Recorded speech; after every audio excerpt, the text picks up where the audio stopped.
पंचमी तिथि के दिन इसके घर में संपदा की कमी हो, पैसा आ ही नहीं रहा हो, सब दूर उलझ गया हो, बहुत टेंशन चल रहा हो, गन्ने का रस जानते हो, ईख का रस, गन्ने का रस तुलसी जी के क्यारे में हाथ में लेकर 7 बार अपना नाम और गोत्र बोलकर छोड़ दो।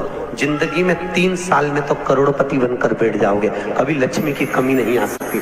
कि जिस मास में प्रयास करिएगा कि जितना बन सके अपनी जिंदगी में उतना शिव तत्व को प्राप्त करने का प्रयास करिए। महीने में जो अधिक मास आता है ये कोई साधारण नहीं है महाराज। महीने में उन दीप को भगवान के सामने प्रज्वलित कर 5 दिए इन तिथियों में, पंचमी, अष्टमी, एकादशी, प्रदोष, शिवरात्रि, अमावस्या और पूर्णिमा। महीने में अधिक मास, उसमें ये 7 तिथियों पर जो 5 दीप भगवान के सामने प्रज्वलित कर अपने दरवाजे के पास में बाहर की ओर रख देता है, उसके घर में कभी रोग, बीमारी और लक्ष्मी की कोई कमती नहीं होती, उसका जीवन सार्थक। जी का एक नाम है मनसा महादेव। जब संसार का व्यक्ति एक बेलपत्र लेकर, भले वो शंकर की चढ़ी हुई बेलपत्र क्यों ना हो, घर से लाई हुई बेलपत्र क्यों ना हो, जब कोई संसार का व्यक्ति एक बेलपत्र को भगवान शंकर के सामने लेकर जाता है और उस बेलपत्र को जब शिव जी को समर्पित करता है, तो उसके समर्पण करने के समय पर जितनी देर वो बेलपत्र को मंदिर में लेकर गया, मंदिर से शिवलिंग पर जितनी देर में वो समर्पित करता है, उतनी देर में उसके मन के अंदर जो बात चलती रहती है, भगवान शंकर उसके मन की बात को स्वीकार कर बेलपत्र चढ़ते से ही उसकी बात को स्वीकृत करके उसकी झोली भरना प्रारंभ कर देते हैं। उसको मनसा महादेव कहते हैं। भगवान के शिवलिंग में 3 जगह ऐसी है जहां पर पुष्प या इत्र, बेलपत्र, सुगंधित पदार्थ शंकर को समर्पित करा जाता है तो रोग से निवारण होता जाता है। 3 स्थान, सिर्फ 3 स्थान बताएगा। पहला स्थान अशोक सुंदरी और भगवान शंकर का जो शिवलिंग रखा है उसके बीच में जो अशोक सुंदरी और शंकर भगवान के शिवलिंग के बीच में एक जगह खाली पड़ी रहती है। अशोक सुंदरी का स्थान पूर्ण होगा, शिवलिंग होगा, उसके बीच में एक स्थान खाली होता है। उस स्थान पर अगर जिस समय पर भगवान शंकर के जिस अशोक सुंदरी और शिवलिंग के बीच में जो स्थान है वहां पर अगर इत्र लगाया जाए, दूसरे नंबर पर शिवलिंग के ऊपर से लेकर नीचे के मध्य भाग में, जहां मध्य भाग है ये शिवलिंग, ये नीचे का भाग और मध्य भाग में अगर इत्र लगाया जाए, और तीसरा भगवान शंकर का जो जल नीचे की ओर गिरता है, जहां जो पट्टी रहती है पानी नीचे आने की, उस पट्टी पर अगर इत्र लगाया जाए, ये 3 स्थान इत्र लगाने के होते हैं। अगर वहां लगाया जाए तो कैसा भी रोग हो आपकी जांच अच्छी ही आएगी, बेकार नहीं आ सकती। 3 स्थान, 3 अक्षत को इन 3 स्थान पर ही रखा जाता है। एक माता पार्वती जी का गोल स्थान, हस्तकमल स्थान, दूसरा जहां से पानी बहकर नीचे की ओर जा रहा है उसी विराम स्थल पर, और तीसरा शंकर भगवान के शिवलिंग पर। ये 3 स्थान 3 अक्षत से पूर्व। अधिक मास में क्या दान करते हैं? मास में किस चीज का दान किया जाता है? मालपुए का दान करते हैं। अरे बोलो तो जम के, कितने मालपुए करते हैं? 33 मालपुओं का दान होता है। 30 मालपुए तो 30 दिन के हो गए, और 3 जो मालपुए होते हैं उसके ऊपर जो 33वें 3 मालपुए जो होते हैं वो एक मालपुआ, 33 मालपुए में से 30 मालपुए 30 दिन के, और 31वां नंबर का जो मालपुआ होता है वो हमने अगर हमारी बेटी के घर का कोई अन्न पाया हो, हमने अगर अपनी बेटी के घर का कोई भाग ग्रहण कर लिया हो, हमने अपने अगर बेटी के बहन बेटी के घर का कोई चीज खा ली हो तो हमको दोष ना लगे। 32वें नंबर का जो मालपुआ होता है वो हमने अगर किसी संत, गुरु, ब्राह्मण, साधु, सन्यासी, तपस्वी, साधक, उपासक, किसी विप्रजन, किसी ब्राह्मण जन के घर का यदि हमने कुछ खा लिया हो तो उसका दोष ना लगे। ये 32वें नंबर का मालपुआ होता है। और 33वें नंबर का जो मालपुआ होता है, हमने किसी के घर का सूतक या सावड़ का खा लिया हो। सूतक सावड़ से मतलब है किसी के यहाँ कोई समाप्त हो गया, कोई शांत हो गया, आपको स्मरण में नहीं है, मालूम नहीं है और आपने उसके घर का पानी पी लिया, उसके घर का भोजन ग्रहण कर लिया या उसके घर का कुछ खा लिया। हमने अगर कुछ खाया हो, कोई क्या शांत हो गए, कोई क्या समाप्त हो गए, और उसके घर का यदि हमने कुछ पा लिया, कुछ पानी पी लिया सूतक का, तो उसका दोष न लगे। और यदि सावड़ में, सावड़ से मतलब है कि घर में बच्चा हुआ, संतान हुई, बेटा बेटी हो गए, बच्चे हो गए, और उनके यहाँ सावड़ लगी हुई थी, इतने दिन का उनके यहाँ पर सावड़ था, उसके घर का यदि हमने अन्न खा लिया या पानी पी लिया या हमने कुछ ग्रहण कर लिया तो दोष ना लगे। इसलिए हमारे सनातन धर्म में 33 मालपुओं का वर्णन है, 30 दिन के तो वो और 3 वो। अब एक बात, शंकर के मंदिर में जाकर शिव जी को जल चढ़ाकर जब कोई चंदन की 3 लाइन भगवान शंकर के शिवलिंग पर खींचता है, शंकर उसका हाथ पकड़कर उसका भाग्य लिखना प्रारंभ कर देते हैं। शंकर के मंदिर में जाकर 1 लोटा जल चढ़ाना प्रारंभ करता है, 3 रेखाएं खींचना प्रारंभ करता है, चंदन लगाकर त्रिपुंड बनाना प्रारंभ करता है, बाबा उसके भी जीवन में सुख हाथ पकड़कर देना प्रारंभ कर देते। पंचमी के दिन एक पुष्प में थोड़ा इत्र लगाकर ले जाना और इत्र ले जाकर बाबा के उस पंखड़ियों को बाबा के ऊपर बिखेरना, श्रृंगार करना। इत्र भगवान शंकर उसके मन की कामना को पूर्ण जरूर। कभी जिंदगी में जब जब कहीं आपको लगता है कि मेरी उलझनें बढ़ रही हैं और उलझनें समाप्त नहीं हो रही हैं, या आपको लगता है कि मुझे बहुत आगे बढ़ना है पर मुझे ऐसा लगता है कि मैं जितने कदम चलता हूँ उसके बाद फिर वापस पीछे आकर खड़ा हो जाता हूँ, फिर पुनः पीछे आ जाता हूँ। अब एक बेलपत्र का आश्रय लीजिए, भले वो तुम्हारे पास में रोज अगर बेलपत्र ना मिले तो शिव जी की चढ़ी हुई बेलपत्र उठा लो, हाथ में उसको रखकर अपनी कामना कर कर बाबा से पंचाक्षर षडाक्षर मंत्र का स्मरण कर कर या श्री शिवाय नमस्तुभ्यम को जब कर बाबा को अपने मन का भाव कहकर उस बेलपत्र के माध्यम से भगवान शिव को अपने की बात, भगवान शंकर को अपने दिल की बात बाबा देवाधिदेव महादेव से कहो, समर्पण। 5 चीजें अधिक मास के महीने में शिव जी के लिए आप करिए। 3 वर्ष में 1 बार अधिक मास आता है, पुरुषोत्तम मास आता है। 5 चीजें धारण करो। इस 15 जून तक के अधिक मास में 5 चीजें अपने अंदर धारण करना है। पहले नंबर का, शिव जी को 1 लोटा जल सुबह से लेकर शाम तक के बीच में कभी भी चढ़ाना जरूर। दूसरा, शंकर जी के मंदिर में या बेलपत्री के नीचे या तुलसी के क्यारे के पास में एक दीपक अवश्य लगाएं, चाहे सुबह लगाएं चाहे शाम को लगाएं, तुम्हारी मर्जी पड़े तब। दीपदान जरूर करो, जल जरूर चढ़ाओ। तीसरा, एक बेलपत्री को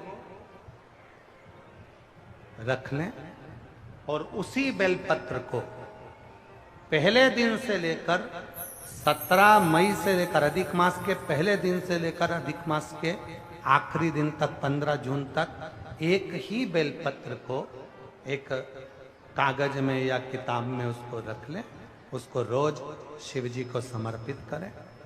श्री शिवाय नमस्तुभ्यम बोलकर अपनी कामना करें, वापिस उठाकर उसको अपने किताब में रख लें, फिर कल वापिस समर्पित करें, फिर वापिस रख लें, फिर वापिस समर्पित करें। 1 महीना अधिक मास का, पुरुषोत्तम मास का यदि एक ही बेलपत्र को सर्वत्र चढ़ाया जाए, उसी बेलपत्र को बारंबार समर्पित करा जाए और उस बेलपत्र को अधिक मास पूर्ण होने के बाद फिर उसको जो आप मालपुआ दान करते हैं उस मालपुए के साथ अगर दान कर दें तो जिंदगी में कभी किसी के दरवाजे पर हाथ नहीं फैलाना पड़ेगा। भगवान इतनी बरकत आपको प्रदान करे, इतनी बरकत दे। एक बेलपत्र, वही बेलपत्र पहले दिन से चालू होती है। किसी भी शिवलिंग पर, चाहे पार्थिव पर चढ़ा लो, आप चाहें तो अपने, हम गुरुजी हम वहां पर नहीं है, हम कथा में रहते हैं, हम कथा सुनने जाते हैं, तो हम कहाँ चढ़ाएं? एक कंकर उठाओ, पार्थिव पे चढ़ाओ, पेड़ के नीचे पार्थिव बनाया, उसी पे चढ़ा के रख ली, फिर उसी को बेलपत्र को, उसी बेलपत्र को बारंबार पूरे अधिक मास के महीने में 1 महीने तक उसी बेलपत्र को चढ़ाना है, उसी को रखना है।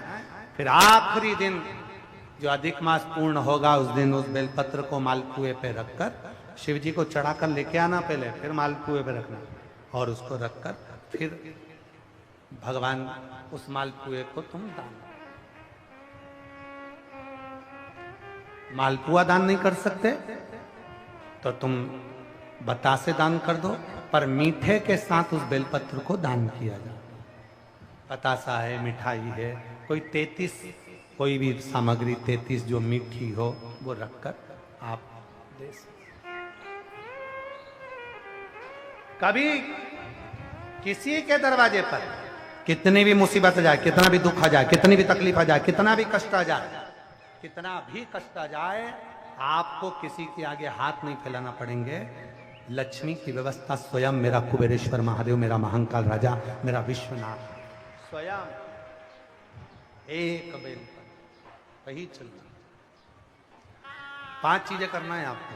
पहले नंबर पर जम के बोलो जल, दूसरे नंबर पर दीप, तीसरे नंबर पर बेलपत्र, चौथे नंबर पर भगवान शंकर के मंदिर में नंदी के दोनों सींगों के बीच में से शिव के शिवलिंग का दर्शन। नंदी के जो सींग है, उन सींग के मध्य में से भगवान शंकर का दर्शन। क्यों? इसलिए अगर पुरुषोत्तम मास में, अधिक मास में हम नंदी के दोनों सींगों के बीच में से शंकर के शिवलिंग का दर्शन कर लेते हैं, तो अपने अंतिम सांस तक शरीर के अंदर कोई बड़ी बीमारी कभी नहीं आती, कोई गंभीर बीमारी कभी नहीं, क्योंकि ज्येष्ठा का अधिक आया है। ज्येष्ठा का जो अधिक होता है, उसमें अगर सींग, दोनों सींगों के बीच में से शिव के शिवलिंग का दर्शन करिए, शरीर में कभी कोई बड़ी बीमारी, ऐसी बीमारी नहीं आएगी जिसका इलाज है ही नहीं। रोगी होकर, कष्ट भोग कर शरीर को नहीं त्याग, बहुत बड़ी बीमारी के साथ शरीर का त्याग नहीं करो। चौथा और 5वें नंबर पर भगवान शिव के मंदिर में, भगवान शंकर के मंदिर में, या शिव कथा में, या जहां हो वहां प्रदोष काल में, प्रदोष का समय, सूर्य डूबने का समय जब हो, उस समय पर 5 बार 7 बार या तो पंचाक्षर मंत्र नमः शिवाय, या षडाक्षर मंत्र ओम नमः शिवाय, या श्री शिवाय नमस्तुभ्यम का जप। 5 बहुत, ये 5 अधिक मास में शंकर की 5 चीजें धारण कर लो। उसमें सबसे ज्यादा जरूरी जो है जल, दीप, बेलपत्र, वही चढ़ाना, वही लेकर आना। कभी कभी हाँ, यदि घर के बच्चे ज्यादा बीमार रह रहे हैं, उनको सांस की प्रॉब्लम हो रही है, सर्दी खत्म नहीं हो रही, निमोनिया हो रहा है, बार बार उनको कफ जम रहा है, तकलीफ हो रही है, तो पीपल का छोटे से छोटा पत्ता लीजिए और एक बेलपत्री का पत्ता लेकर दोनों पत्र को अधिक मास की 7वीं के दिन शिव जी को समर्पित कर दिए। पिपलेश्वर महादेव का नाम लेकर उसको समर्पित करिए। उन दोनों को उठाकर लेकर आ जाओ, उन दोनों को जहां बच्चा रहता है उस घर में किसी भी स्थान पर उसको रख दीजिए। उसकी जो कफ जमना है, जो निमोनिया है, वो धीरे धीरे समाप्त होना प्रारंभ हो जाता है। 7वीं तिथि अधिक मास, इसके सिवाय नहीं होगा वो, अधिक मास के सिवा वो हो ही नहीं सकता, केवल अधिक मास। अधिक मास की 7वीं तिथि को पीपल का पत्ता, छोटा ही बेलपत्र का पत्ता समर्पित किया। नाम लेना है पिपलेश्वर महादेव। क्या नाम है? जम के बोलिए जरा, पिपलेश्वर महादेव। पिपलेश्वर महादेव अधिक मास का महीना भगवान शिव के स्मरण का माह, ठाकुर जी के भजन का महीना, भगवान नारायण के लाड़ लड़ाने का महीना। खूब प्रेम से भजन,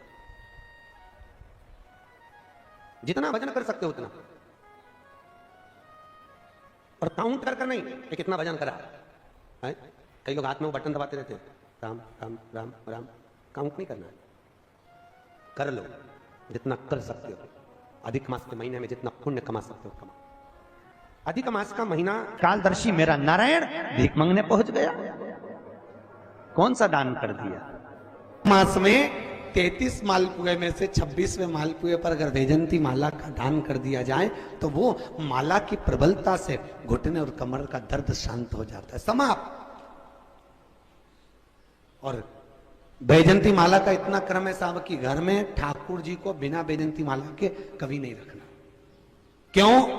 शास्त्र कहता है हमारे घर में अगर किसी ने टोना करा, हमारे घर में हाय लगी, नजर लगी, या हमारे घर में थोड़ी सी भी परेशानी आती है तो वैजंती माला में जो मन के होते हैं वो अपने आप फटना चालू हो जाते हैं, टूटना चालू हो जाते हैं अपने। और निवेदन करूंगा, अगर जिंदगी में थोड़ी सी तकलीफ है, दुख है, कष्ट है, परेशानी है, 5 कमलगट्टे, 5 बेलपत्र तांबे के लोटे में जल भरकर रख लीजिए। सीधे हाथ पर उस कलश को रखो जिसमें 5 कमलगट्टे और 5 बेलपत्र रखिए। श्री शिवाय नमस्तुभ्यम, इस मंत्र का 5 बार स्मरण कर कर आपको जो तकलीफ है उसको हृदय चित्त से धरकर मस्तक से कलश को लगाकर किसी एकांतेश्वर महादेव पर, किसी वृक्ष के नीचे विराजमान हो, ऐसे एकांतेश्वर महादेव पर अपनी कामना कर कर वो जल समर्पित कर दो।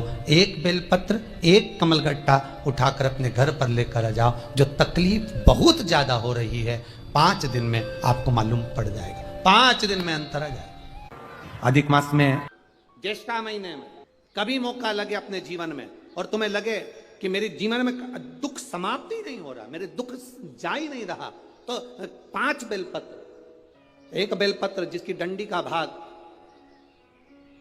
जल जहां से बहकर बाहर निकल रहा है, अशोक सुंदरी का स्थान देखा है ना सब लोगों ने, बस उसी स्थान पर पहली बेलपत्र। दूसरी बेलपत्र पार्वती जी के स्थान पर, अर्थात जो जलाधारी है वहां पर। तीसरी बेलपत्र शंकर भगवान के शिवलिंग के सम्मुख में जहां आप बैठे हो वहां बैठकर डंडी का भाग विपरीत दिशा में रखकर, तीसरा बेलपत्र। चौथा बेलपत्र भगवान शंकर का जल जहां से नीचे गिर रहा है उस ओर सीधी बेलपत्र नीचे की ओर। और 5वीं बेलपत्र शंकर भगवान के अशोक सुंदरी के स्थान को छुआकर नंदी के पास रखकर, जो घड़े में जल है अर्थात मट्टी के पात्र में जो तुम जल लेकर गई हो उस पात्र के जल से शंकर का अभिषेक कर देना, शिव को वो जल समर्पित कर देना। जिंदगी में कैसा भी दुख हो वो कटता ही है, वो दुख रह नहीं सकता, ये निश्चित था। बेलपत्री की जड़ के नीचे, बेलपत्री के वृक्ष के नीचे 1 लोटा पानी चढ़ाने का नियम बना। जीवन में किसी के आगे हाथ फैलाने की जरूरत नहीं पड़ेगी, इतनी संपदा बाबा, इतनी संपदा। बेलपत्र की पूजन करें, कत्र के पेड़ के नीचे जल लेकर बैठो। बेलपत्र के वृक्ष के नीचे दूध नहीं चढ़ाना, बेलपत्र के वृक्ष के नीचे दही नहीं चढ़ाना, शहद भी नहीं चढ़ाना। बेलपत्र के वृक्ष के नीचे जब आप बैठते हैं, बेलपत्र पूजन का एक विधान होता है कि जब हम बेलपत्र की पूजन करते हैं तो 2 कलश पानी के भरे हुए, एक अपने सीधे हाथ की ओर, एक उल्टे हाथ की ओर रखा जाता है। पूजन की थाली बीच में रखी जाती है।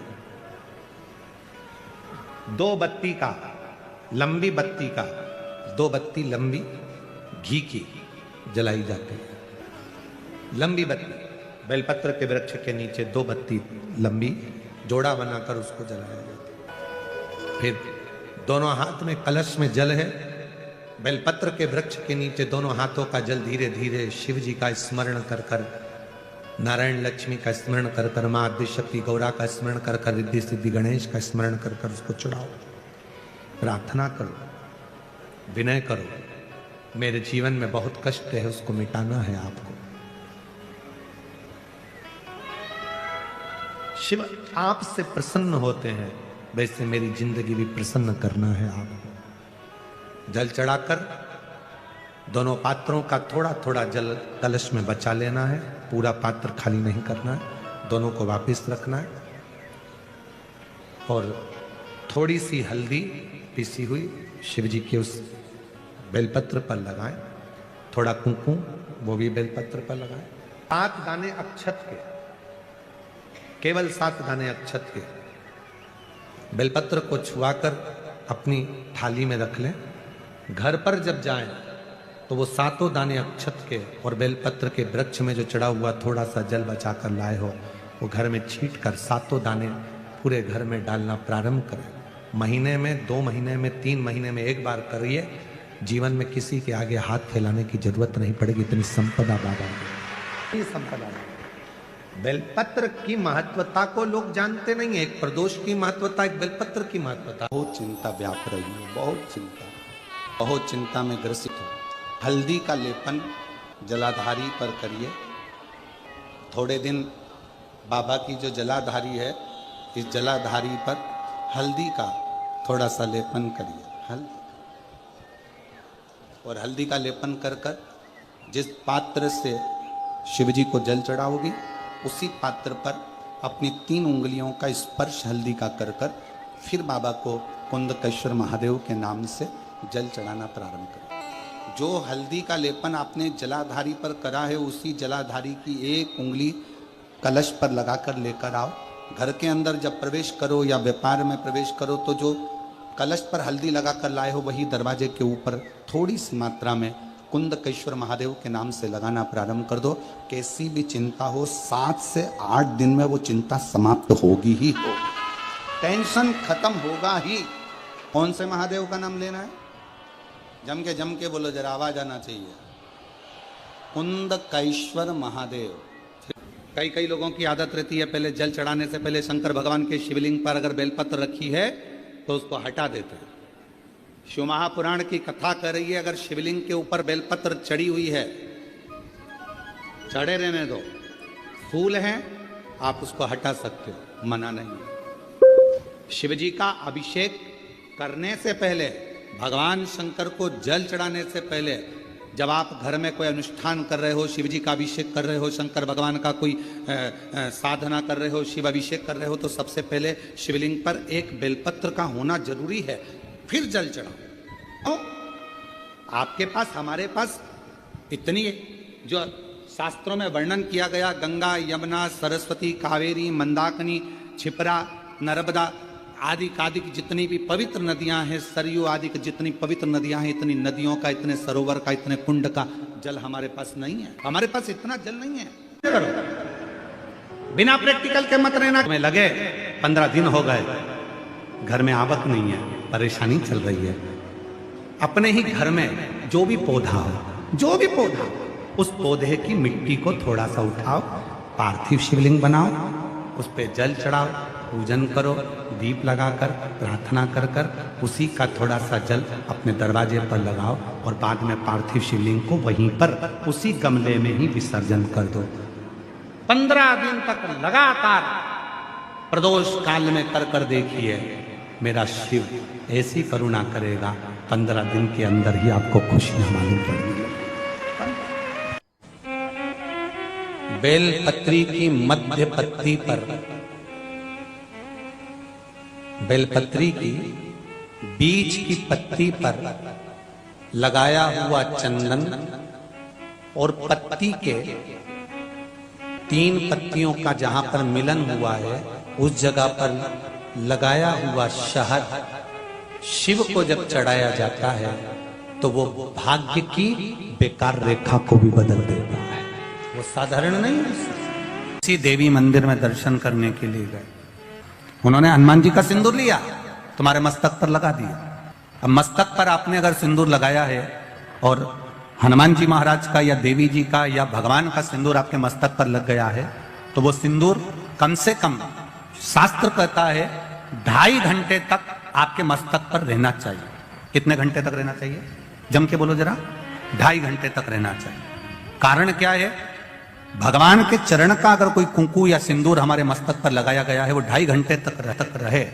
उसके बाद उस सिंदूर को किसी नैपकिन, कपड़ा या अन्य चीज से पोंछ देते हैं। पोंछने के बाद वो गलत जगह पर टंग जाता है, लोग उसका गलत हाथ का प्रयोग कर लेते हैं। वो जितनी जगह गलत जगह जाता है उतना दोष हमको लगते चले जाता है। इसलिए उस सिंदूर का क्रम है कि कोई पुष्प है, उस पुष्प से उस सिंदूर को लगा लिया जाता है, कोई पत्ती है उससे सिंदूर को लगा लिया जाता है, उस पुष्प को। फिर विसर्जन में, अगर विसर्जन में नहीं रख सकते तो अपने घर में जो गमला होता है जिसमें पौधा लगा होता है, उस पौधे में उसको डाल दिया जाता है, जिससे वो सिंदूर उसमें मिल जाए और हमारे घर में सदा रहे। पर हमने कोई टाविल, होटल में ठहरे तो होटल के टाविल से पोंछ दिया, कहीं ठहरे थे तो दीवार से पोंछ दिया, कहीं लगा दिया, उसका दोष है, उसका दोष। शिवलिंग पर जल चढ़ाती हो, वो जल जो बहकर नीचे की ओर जाता है, सामने राइट में गणेश, लेफ्ट में कार्तिक, बीच में एक मोटी सी लाइन होती है जहां से पानी बहकर जाता है। ये जो मोटी सी जो लाइन है, यह अशोक सुंदरी का स्थान है। जब बेटी दुखी होती है, तकलीफ में होती है, जब मेरी बहनें कोई कष्ट में होती है, शिव जी को जल चढ़ाकर यहाँ अपनी हथेली को रखकर उससे प्रार्थना करती है, मैं भी तेरी बहन हूं, तू बाबा से बोलना कि मेरा दुख समाप्त कर दे। और अशोक सुंदरी उस हाथ के स्पर्श को पाकर शिव जी से कहकर उसके दुख को मिटवा देती है। वो अशोक सुंदरी, वो अशोक सुंदरी, जिस अशोक सुंदरी का मात्र स्पर्श कर लेने पर अखंड सौभाग्य हो जाता है, जिस अशोक सुंदरी का मात्र स्पर्श कर लेने पर